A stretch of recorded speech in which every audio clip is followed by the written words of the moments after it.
Just made this one.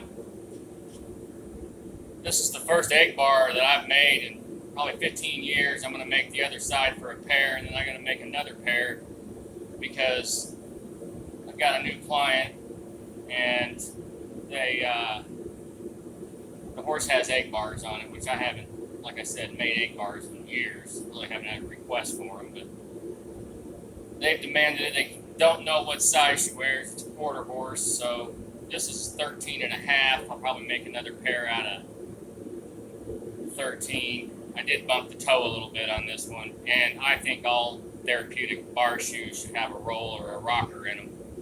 I rolled these because I've never done these horses before, and I don't know if they burn, so I don't want to mess with the rocker toe if I can't burn it.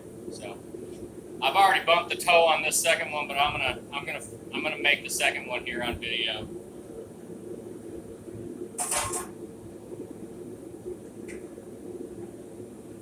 I've got an anti-devil mark in the center on the top of the stock. That way, on a bar shoe, you center mark your punch, your center mark on your stock. You get one side of your bar shoe longer than the other. It's really easy to get your center mark way off. So see here, I've got longer on this side. I'm going to bump that in.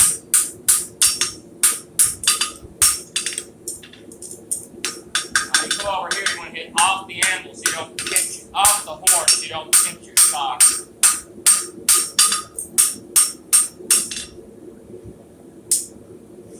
Center marks right in the center.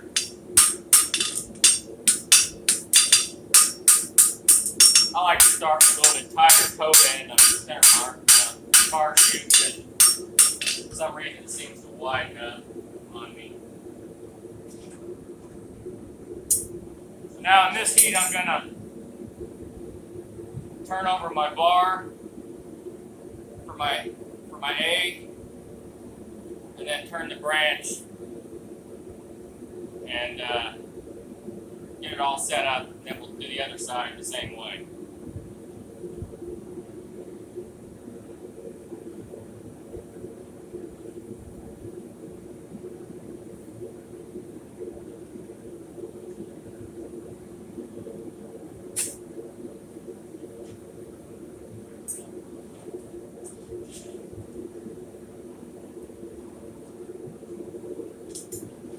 Alright, I'm going to turn this just a little bit, not here, it's like you would for a bar shoe. I'm going to scarf it.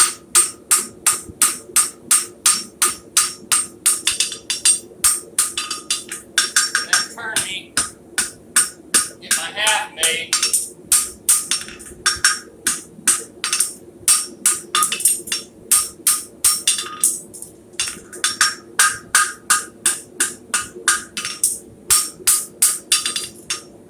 You want to try to get that lined up in the center, kind of with your mark on your anvil. So there I've got one side turned and scarfed, and I leave this hump here when I make egg bars, and I'll show you why there in a second. But now I'll scarf this one and bring it around, set it up for my weld. This is 5/16 by 3/4. The reason I use 5/16 is because the quarter horse, and it doesn't need that heavy a stock on it.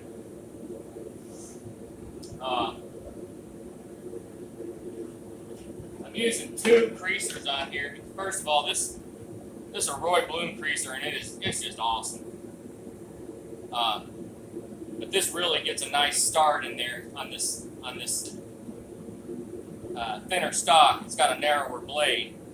Then I moved to this one. It's got a wider blade on it, and it leaves the fuller just wide enough for me to get a city head, slim blade, city head delta in there, which is what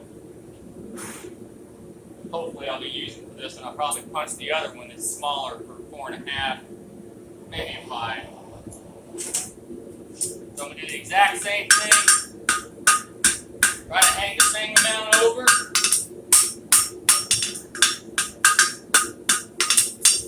Scarf.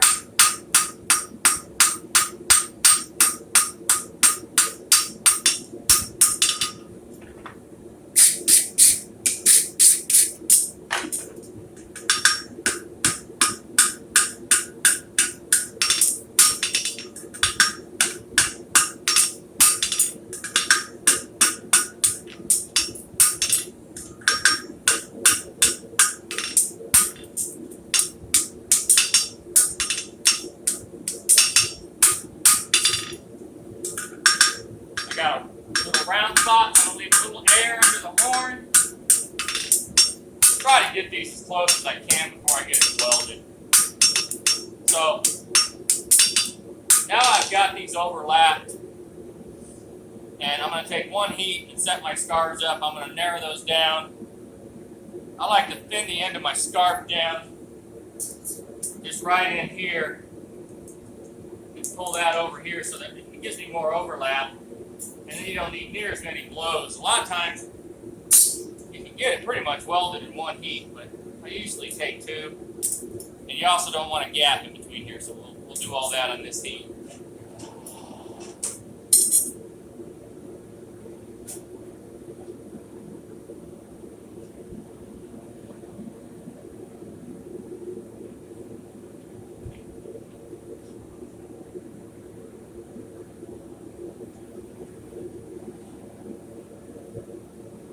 Is this even recording?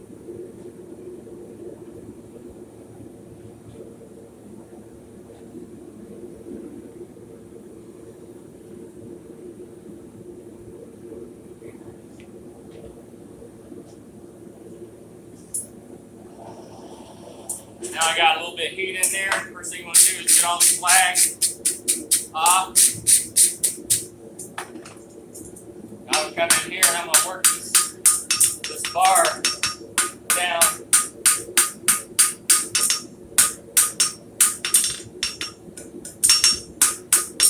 And hit up here, and that tightens it together.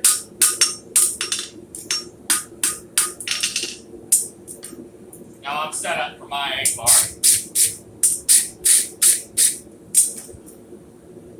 And I'll show you why I like to leave that hump in there as I'm forging this, as I get this welded. But I'm going to go ahead and use the borax and put a little borax on here.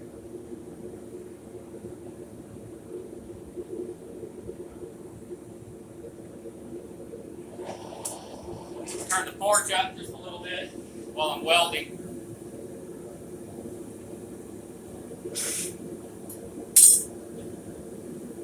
So when I bring that shoe out,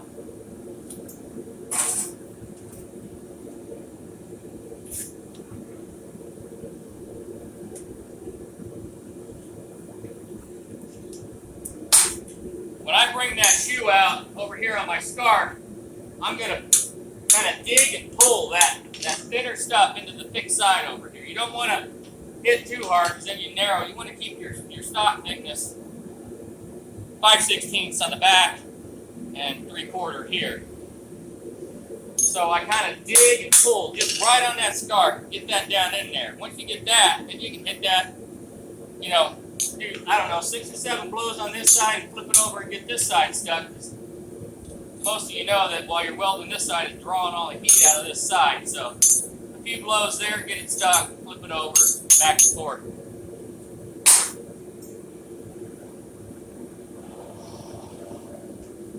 On my welding temperature, the borax will start to bubble, and I like for my bar shoe to basically blend in to the forge liner. It's all basically one color. You can't even tell if you've got your forge up to temperature. You know, if you just started it, obviously you want it to be hotter than that. But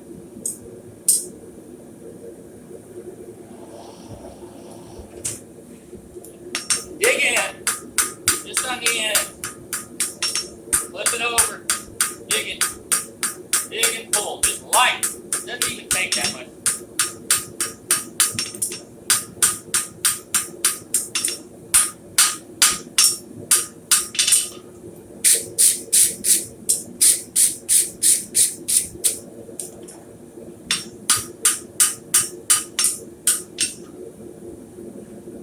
one more welding heat on this.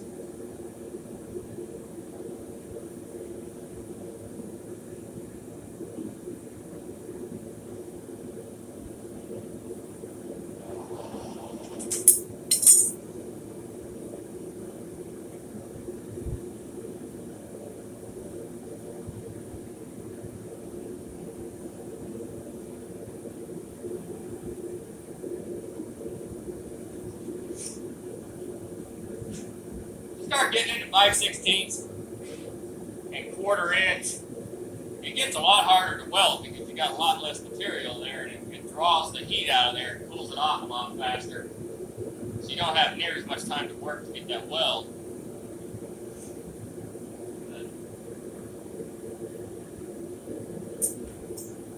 I'm not good at a whole lot of things, but I always was pretty good at forward welding. That's one thing I can't say for myself.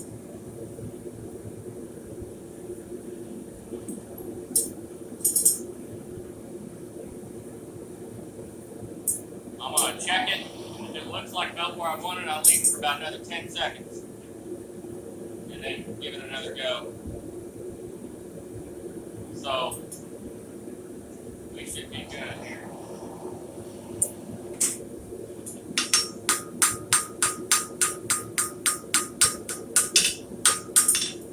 The reason I leave my lump is you really get after it and shake the back of that shoe. You haven't committed to your shape, really. And you can come work it both sides. Get off the side if you got too much bend there. Do the same thing to the other side. Too much bend right there.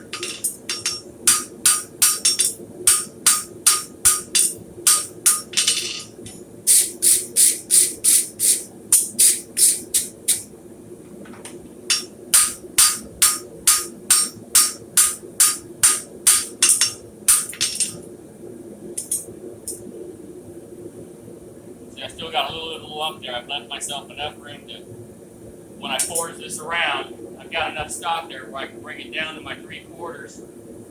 And it's already 5/16 in the back, so that'll let you line that all up. I'm going to turn the forge down now, so it might go a little bit slower. Not heating up as fast. Basically what I'm going to do on this heat is get my shape as close as I can get it with forming my bar on my egg bar, and then get my toe and 1/4 lined up as best I can, and then mark where my fullering is going to go. The way I say get it close is because it always gets messed up when I forge on it a little bit. So. Even though I bumped the toe on this 5/16, it still needs to be hemmed. 5/16 spreads like crazy. 1/4 even worse. So now I'm going to work my off the side just like this. All I'm doing is just forming that. I'm going to do the same thing here.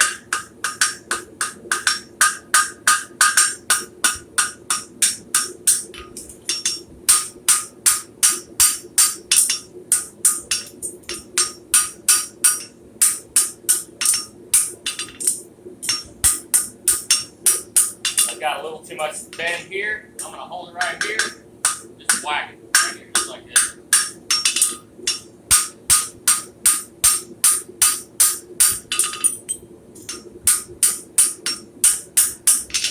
Alright.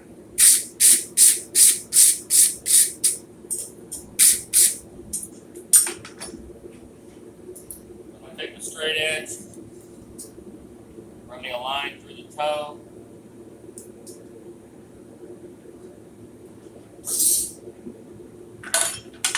Take my creaser and mark it.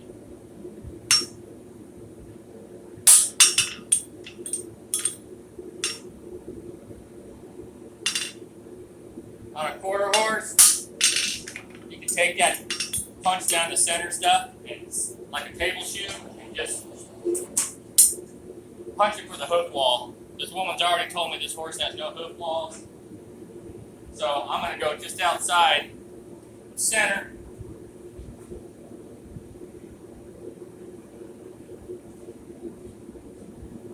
And get a good pitch on my pritchel so I can pitch the nail hole. Basically here what I'm doing is getting one side of the shoe hot, I'm going to hem it and fuller it. Want to start your hem, I like to start mine just below where really right where your crease is going to start, because it blows it out. If you got a bump toe, the nice thing about that is it kind of blows it out to the thickness and then you can blend it all in. But with 5/16, I like to come just a little, like I said before the crease from the center punch. Like this. So, my eyesight's not very good. I need glasses, so I'm going to brush that off, find where my crease is, start hemming. I'm turning my shoe this way, and that helps you to keep from messing up your shape. Now, I went all the way to the end, but I stopped hemming in this area right here. Because that's I hate a bar shoe that's creased all the way down. I just don't like it. You should think of this as just a horseshoe with a heel on it. So your crease is going to end right in that area. So I'm going to, since I had to do that, I won't get this fuller in this heat. I'm going to hem it just a little bit more. Coming in at an angle, holding my spot square to the horn. And if you do that right, I don't know if you can see that, but there's a little cliff or a ridge right there. You lay your creaser right in there. Go to where you ended. Slow on the first pass here. Make sure you get it where you want it.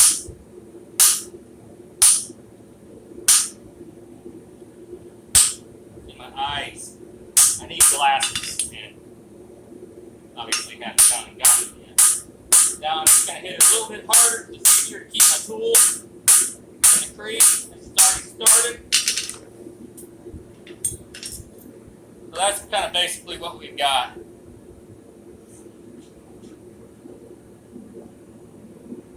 And I stop short. Whenever I crease, I always end up coming down a little bit further because it fixes it. You know, you can blend it in a little bit better. So this fuller will probably end up in this area somewhere right here.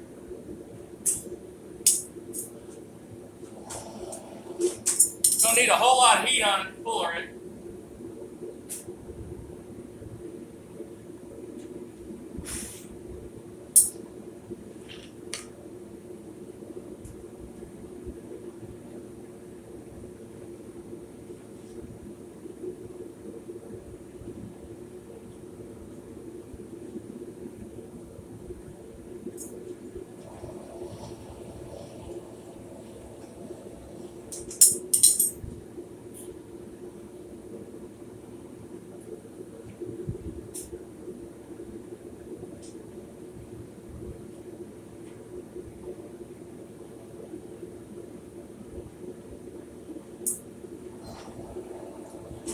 Alright, I'm going to go through there with my narrower fuller, using the round side of my hammer to strike the tool. Going in here with my regular, my narrow fuller.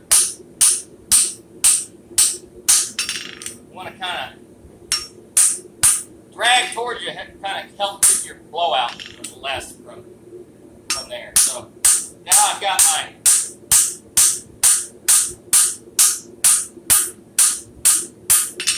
Now I'm going to go to the wider fuller.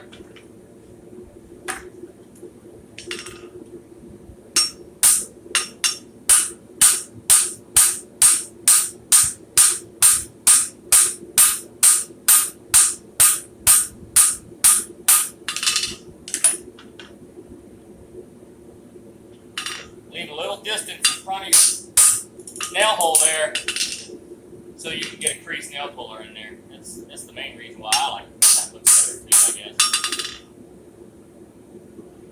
Go to your widest part on an A bar like you did in front.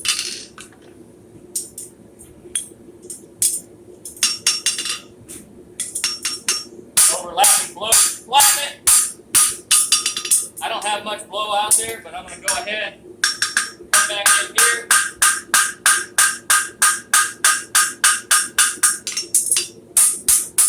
Run my puller through it. Well, I'll punch my holes, so I don't run the puller through it.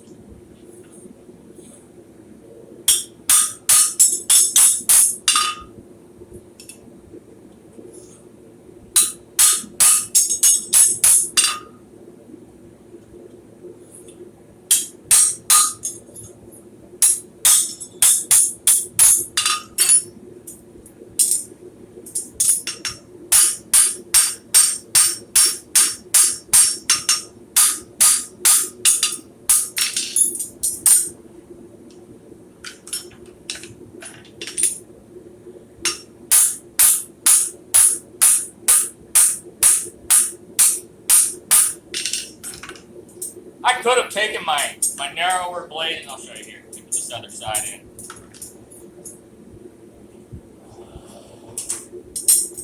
I could have taken this narrower fuller, and on the last pass kind of leaned it, but it just doesn't make as crisp and pretty as a crease as it does. And you don't have to use the narrow one. You can do a wide one from the beginning.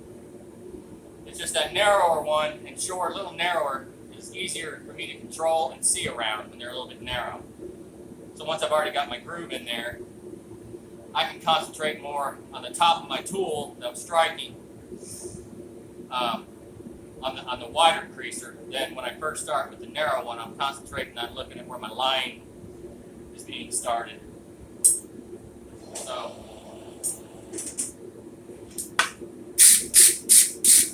this is the hard hand side because you're coming back into yourself. Or the easy side, I'm sorry. So I'm going to go all the way to the end. Basically, I'm just blending that edge in. I'm not hemming it to the end.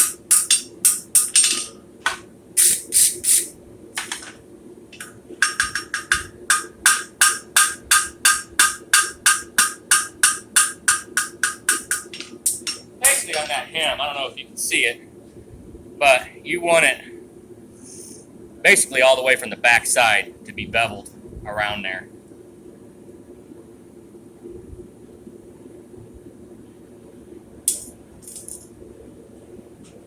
I'll go ahead and mark the full ring on this now. As you do this, make sure you look. You've got these. I mean, that's more cosmetic than it is anything, as far as looks than it is anything else. So you go real slow at the beginning here. Like I said, my eyesight is terrible, so I can't really see. I can't wear the glasses because of sweat. Like a prostitute on nickel day, basically.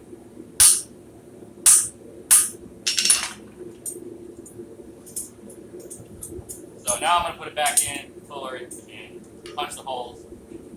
And then I'll take a heat to roll the toe and clean it up. And then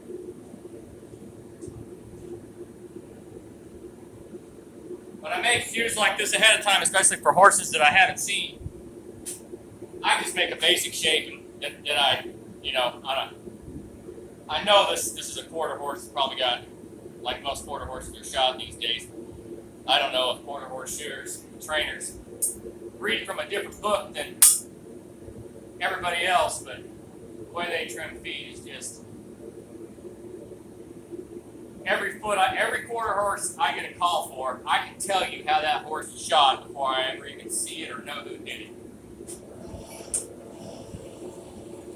So I'm expecting a narrow foot with what they say the horse has not no heel, which probably the horse has too much heel and it's migrated forward, so it doesn't look like he has any heel.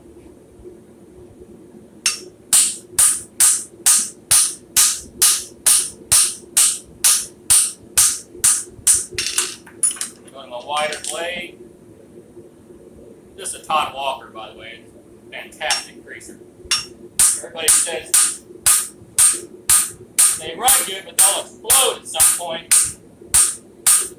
I've got 4 of them, and I've never had one do that. Maybe I don't hit it as hard as everybody else does. I don't know. It leaves a nice spooler in there.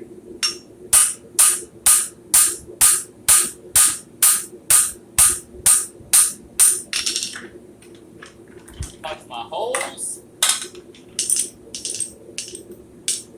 I've got this spooler up just a little bit higher.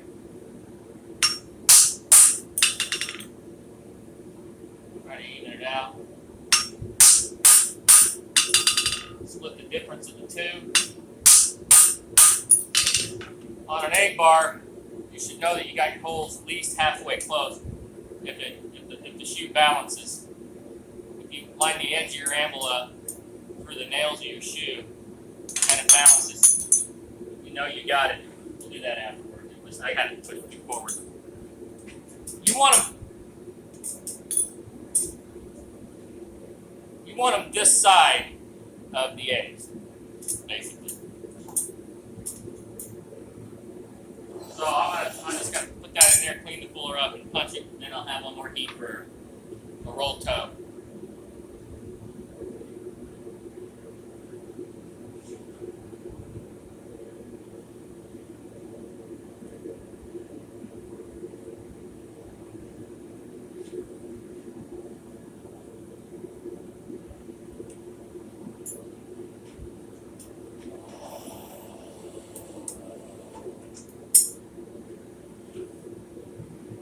I don't know if I explained at the beginning, but I think any therapeutic shoe that's considered being therapeutic, whether it's even just an open-heeled shoe, if the vet recommends it or says they need this for a certain condition or pathology or ailment, should have a rolled toe, or I prefer a rocker toe. Another thing I found in quarter horses is that very few of them let you burn the shoes on. You got just a bunch of guys whacking and tacking these cold shoes on there. I'm not even going to get into my soapbox on that.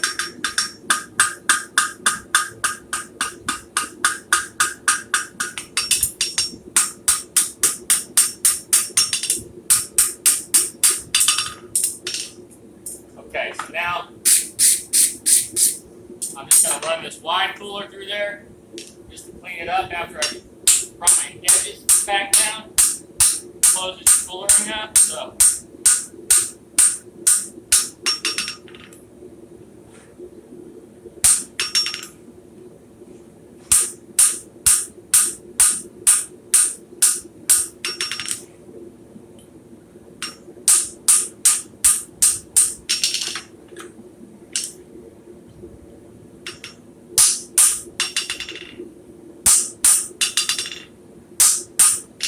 make sure your punch is set up for your crease too. Your punch is wider than your fuller, you're going to get a big old nasty gnarly mark right here where the punch goes in. And it really mars the hell out of you. Just, I don't know. I mean, the shoe's perfectly functional that way. It just doesn't look good.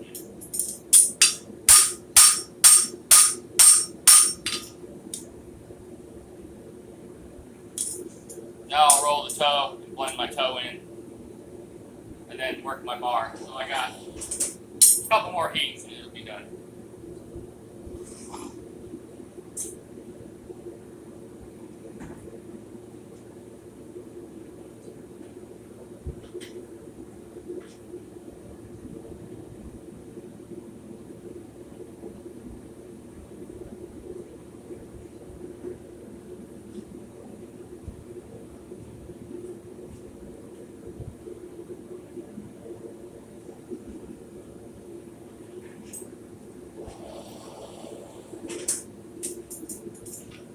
Going to start just past my nail hole and go over to the other just past.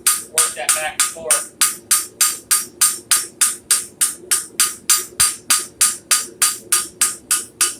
One good trick about a rolled toe is that if you come short on a shoe, roll the toe, you gain about a half shoe size. Probably ask me how I know that.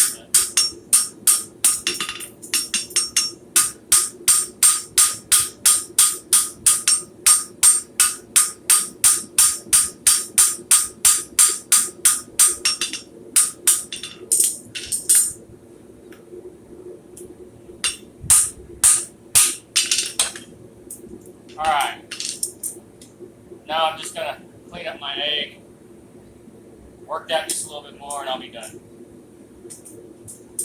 So I'm going to get a full heat on this.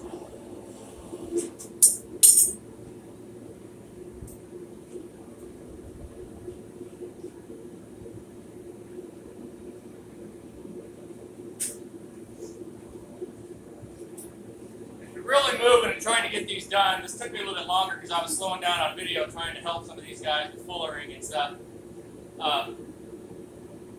Usually when I'm just making them in the shop, I charge $75 to make a pair of egg bars. And it takes me about, I don't know, 35 or 40 minutes to make a pair. A lot of that is dickering around. Usually I get it hemmed and fullered in the same heat. You want to do all your hemming, plain stamp punching, all that after your shoe is already welded. You don't want to turn one side and get it done, and then turn the other side and get it done and weld it, because if you get those overlapped on your bars, one more than the other, your whole shoe is going to be racked from the center mark all the way to the bar.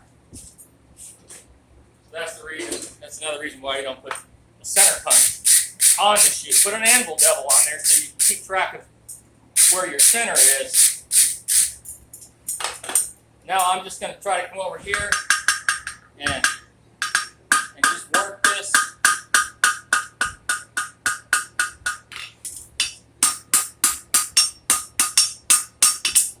I'll go to the other side and do the exact, and I'm just barely hitting it here.